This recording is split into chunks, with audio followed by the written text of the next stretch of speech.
नारद जी अपना वीणा उठाए और खूब मुस्कुराते हुए प्रभु का चिंतन करते हुए कैलाश में आए।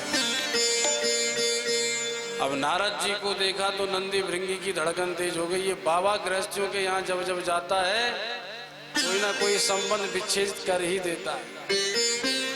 और आज तो हमारे भोले बाबा समाधिस्थ हैं, अब भवानी अकेली है। और बाबा लोग महात्माओं को ज्यादा, बाबा लोग माताओं को ज्यादा बहका देते हैं। बहकाने का अर्थ माताओं का स्वभाव सरल होता है, और बाबा जो कहें माताएं मान भी लेती हैं। इसीलिए बाबा लोग माताओं से ज्यादा मांगते हैं। जो भी हो, अगर सेठ जी घर में हो तो बाबा देखेंगे सेठ जी आए हैं, ठीक है चलो आगे बढ़ो। अगर माता जी हैं तो बाबा जी भले ही 1 घंटे तक खड़े रहें पर भिक्षा मांग के ही जाएंगे, क्योंकि पता है माता कैसी भी हो कभी घर से भगाएंगी नहीं। अब इधर नंदी जानते हैं जब जब बाबा कहीं गए हैं कुछ ना कुछ तो खटपट भई है। अब की बार न जाने क्यों आए हैं। मैया भवानी ने जो नारद जी को देखा उठ करके प्रणाम किया। आइए महाराज आइए, नारद जी आपका स्वागत है। नारद जी भी बैठ कर आसन पर बैठे। बोले माता जी भोले बाबा समाधिस्थ हैं? बोले हाँ, न जाने कितने घंटे हो गए अभी तक नेत्र नहीं खोले। नारद जी मन में बोले अच्छा मौका है, अब अपना काम बनेगा। मैया मैं तो संसार भर में भ्रमण करता हूँ, लोग प्रेम की बड़ी बड़ी बातें करते हैं, हम आपसे सच्चा प्रेम करते हैं। अरे तुम तो हमें प्राणों से भी प्यारी हो, तुम हमारे हृदय का अंग हो, हृदयेश्वरी हो, अर्धांगिनी हो। न जाने कैसे कैसे विशेषण लगाते हैं, पर मैंने देखा संसारियों में बस बाहर का प्रेम है, भीतर से कोई प्रेम नहीं होता, भीतर से दुराव छुपाव रहता है। भवानी बोली ये संकेत किसकी ओर कर रहे हो? बोले सबकी ओर कर रहे हैं। क्या हमारी ओर भी? तो माता जी आप गृहस्थी हो तो आपकी ओर भी। बोले नारद जी सावधान, आप भले ही संसार की बात करो पर हमारे यहाँ ऐसा नहीं है।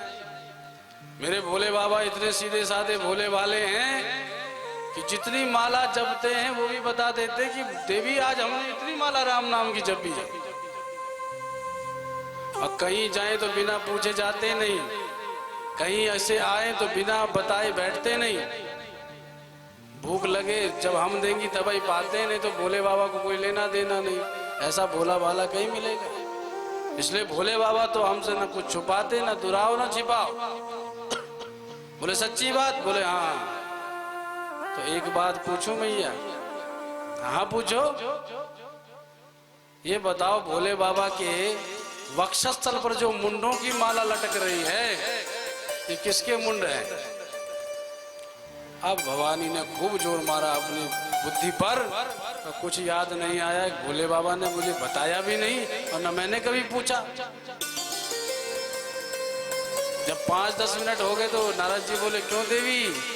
माता जी आप कहती क्यों नहीं, किसकी मुंड माला है? बोले सच्ची बात बताएं बाबा? हाँ बताओ। बोले मैं भी नहीं जानती है किसके मुंड माला है। अब तो खूब जोर से ठाका मार के नारद जी ऐसे, माता जी इसीलिए कह रहा था संसार में दिखावे का प्रेम है, सच्चा प्रेम दिखाई नहीं देता कहीं।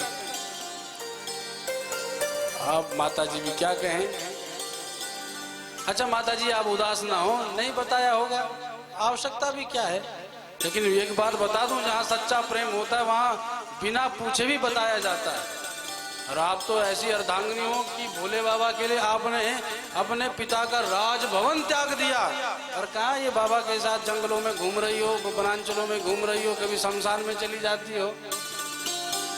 खूब महाराज ऐसी ऐसी बातें कही, पर माता तो मूक है क्योंकि बोल नहीं पा रही, निरुत्तर हो चुकी है।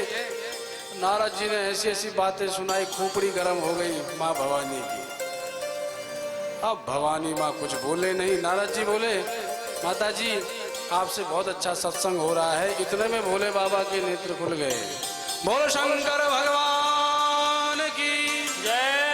भोले बाबा के विशाल नेत्र जो ही खुले, अब नारद जी ने देखा कि भूतनाथ तो जागे, ये बाबा भोला भाला भी उतना ही है, खतरनाक भी उतना ही है। जब तक भोला भाला बना रहे तब तक ठीक है, और जहां महाराज टेढ़ी भ्रिकुटी करी तो प्रलय हो जाता है। भोले बाबा को देखते ही नारद जी ने प्रणाम करके बीड़ा उठाई, भोलेनाथ अब हम चलते हैं।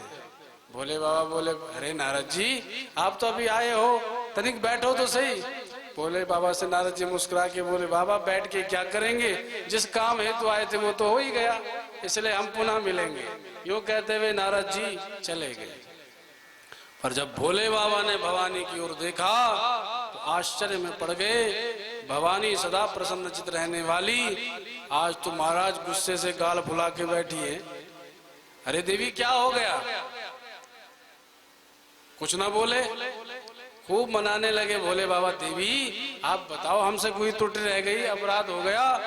पर भवानी कुछ बोली नहीं। अब भगवान शिव भी समझ गए नारद जी गए हैं तो कुछ ना कुछ तो बात भई है।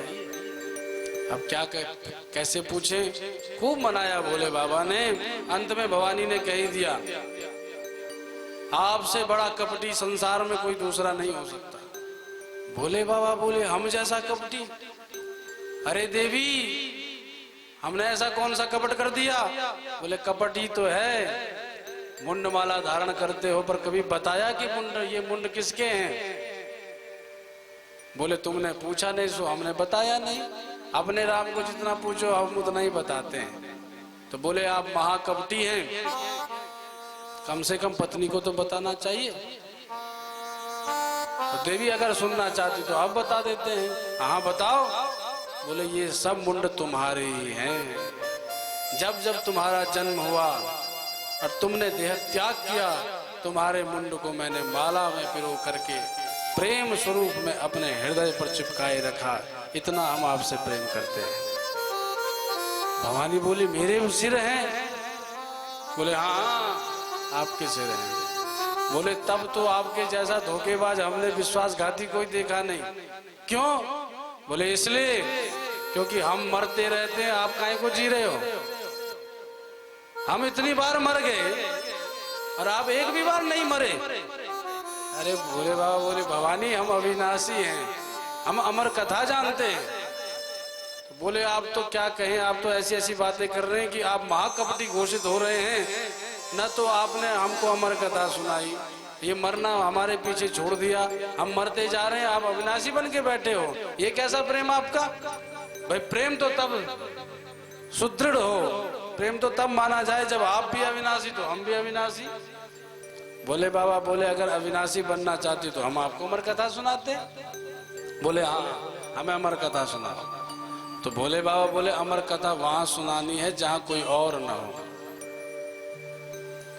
भैया कीमती वस्तु वहां दी जाती है जहां गोपनीय स्थान हो। ये नहीं खुले में बांटना शुरू कर दिया।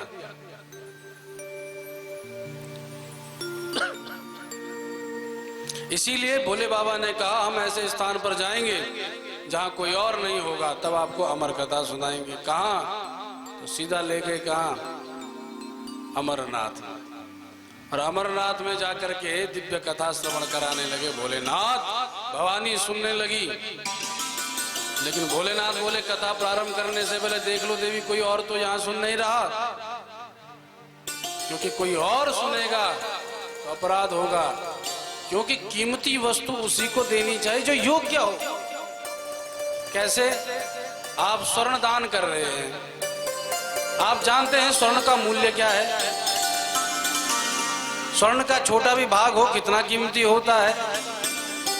तो जो जानकार है, जो योग्य है, उसको आप देंगे तो उसका कुछ कल्याण होगा। पर ऐसे किसी व्यक्ति को पकड़ा दें जिसको सोना क्या होता उसे पता ही नहीं, उसे आप सोना भी पकड़ा देंगे वो फेंक करके चला जाएगा, उसके कोई काम नहीं आएगा। इसलिए कीमती वस्तु भी योग्य व्यक्ति को देनी चाहिए। इसीलिए भगवान ने कहा देखो अमर कथा सुनानी है, पर देख लो कोई और तो नहीं। भोले बाबा का डमरू बजाया, भवानी ने, सारे जीव जंतु पलायन कर गए, पर एक शुक का बच्चा वहां पर अंडे के रूप में विद्यमान था। भवानी ने सोचा ये अंडे में रखा जीव ये क्या कर लेगा, छोड़ो, नजरअंदाज कर दिया, अनदेखा कर दिया। भोलेनाथ सर्वत्र दृष्टिपात किया, कोई और जीव हमारे आपके अतिरिक्त यहाँ नहीं। भोले बाबा बोले अच्छी बात है। सो भोलेनाथ ने भागवत की कथा प्रारंभ कर दी। बोलो राधा कृष्ण भगवान की जय। खूब कथा चली महाराज, लेकिन भोले बाबा ने कथा के प्रारंभ में शर्त रखी थी कि जब जब मैं कथा प्रवचन करूं तब तक आप हामी भरते रहना। अगर मैं कहूं कि भगवान श्री कृष्ण ने ऐसा किया तो तुम कहते रहना उसके बाद ऐसा किया। आप हामी भरती रहोगी तो हमें पता चलता रहेगा कि श्रोता जागरूक है। नहीं तो कई बार पता ही नहीं चलता, श्रोता की नींद भी पूरी हो जाती है, तब वक्ता का ध्यान जाता है। इसलिए हामी जरूर भरना। और भोले बाबा तो ऐसे हैं कि जब कथा शुरू करते हैं तो उनको कुछ पता ही नहीं रहता हम कहाँ बैठे हैं, किसके साथ बैठे हैं, क्या कर रहे हैं, तल्लीन हो जाते हैं। तो भोले बाबा तल्लीन होकर के सुना रहे हैं, भवानी मैया हामी भर रही हैं। पर जब दशम स्कंद की कथा पूर्ण भई और एकादश स्कंद में प्रवेश किया भोलेनाथ ने, तो देखिए जब तक कथा चलेगी तब तक तो फिर भी श्रोता जागरूक रहते हैं। पर जब गूढ़तम ज्ञान की चर्चा होने लगे, परम तत्व की बातें होने लगे, संसार के स्वरूप की बातें होने लगे, भगवान के उस निर्गुण स्वरूप का व्याख्यान होने लगे, तो प्रायः ऐसे गूढ़ ज्ञान को देख करके नीरसता आती है। अरे क्या ये समझ नहीं आ रहा। तो जब ज्ञान की ही चर्चा हो तो उसमें प्रायः नींद आ जाती है। एकादश स्कंद में जब भगवान श्री कृष्ण उद्धव को ज्ञानोपदेश करने लगे, गूढ़तम ज्ञान बद्ध मुक्त का स्वरूप बताने लगे, तो इतने में भवानी को नींद आ गई। लेकिन कथा का ऐसा प्रभाव था कि जो जो कथा बढ़ रही थी, अंडा फूटता चला गया उस सुख के बच्चे का, उसमें से सुख का बच्चा प्रकट हो गया। अब भवानी ने हामी भरना बंद किया कि सुख के बच्चे ने हामी भरना शुरू कर दिया। अब भोले बाबा कथा सुनाए, सुख का बच्चा, भाई तोता तो वैसे भी रटन विद्या में प्रवीण होता है, जो सुन लेता है वही बोलने लगता है, हामी भरने लगा। देखते देखते भोलेनाथ ने पूरी भागवत संहिता पूर्ण कर दी और अंत में बोले बोलो राधा कृष्ण भगवान की जय। जो जय जयकार भई, भवानी झट से खुल गई, उठ गई, नींद खुल गई और देखा भोले बाबा आगे क्या हुआ। तो भगवान द्वारका में आगे क्या लीला भाई? देवी आपने कथा नहीं श्रवण करी? बोले नहीं, मेरे को तो नींद आ गई थी। तो ये हामी कौन भर रहा था, पता लगाओ। अब पता लगाए तो सुख का बच्चा हामी भर रहा है। अब जो ये देखा भोले बाबा ने, आओ देखा न ताओ, उठाया त्रिशूल और दौड़ पड़े सुख के बच्चे की तरफ, उड़ चला। अब आगे आगे सुख का बच्चा, पीछे पीछे भोलेनाथ। और जिसके पीछे महाकाल पड़ जाए वो कहीं बच सकता है? तो महाकाल से बचाने वाले महाराज हैं, भगवान नारायण हैं। तो नारायण के रूप में ही प्रकट भये थे भगवान व्यास। ततः सप्तदशे जातः सत्यवत्यां पराशरा। भगवान के 17वें अवतार हैं व्यास जी महाराज। अपने ऋतु धर्म से निवृत्त होकर के स्नानोपरांत उनकी पत्नी जैसे ही आश्रम से बाहर आई, इतने में सुख का बच्चा व्यासाश्रम में प्रवेश करके व्यास जी की पत्नी के मुखद्वार से उनके उदरस्थ हो गया।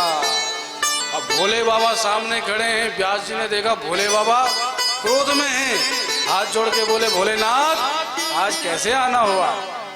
भोलेनाथ बोले हमारा शत्रु तुम्हारे आश्रम में आया है और तुम्हारे पत्नी के मुख से उसके उदर में चला गया, हम उसे मार डालने आए हैं। व्यास जी बोले अपराध क्या है उसका? बोले अपराध यही है उसने अमर कथा सुन ली और हमने प्रतिज्ञा कर ली है कि उसे मारे बिना जाएंगे नहीं। तो व्यास जी खूब जोर से हंसे। भोलेनाथ आपको लोग भोला कहते हैं, वास्तव में आप भोले हो। क्यों? बोले उसने अगर अमर कथा सुन ली तो आप उसे मार पाओगे? अब भोलेनाथ विचार करने लगे, बात तो है, अगर उसने अमर कथा सुनी तो मैं मारूंगा कैसे, और अगर मैं महाकाल होकर के फिर भी मार दूं, कि भोलेनाथ जिसको मारना चाहे उसे कोई नहीं बचा सकता, तब अमर कथा भी सुन लो। लेकिन अगर अमर कथा सुनने वाले को मार दिया तो फिर अमर कथा की महिमा क्या रहेगी?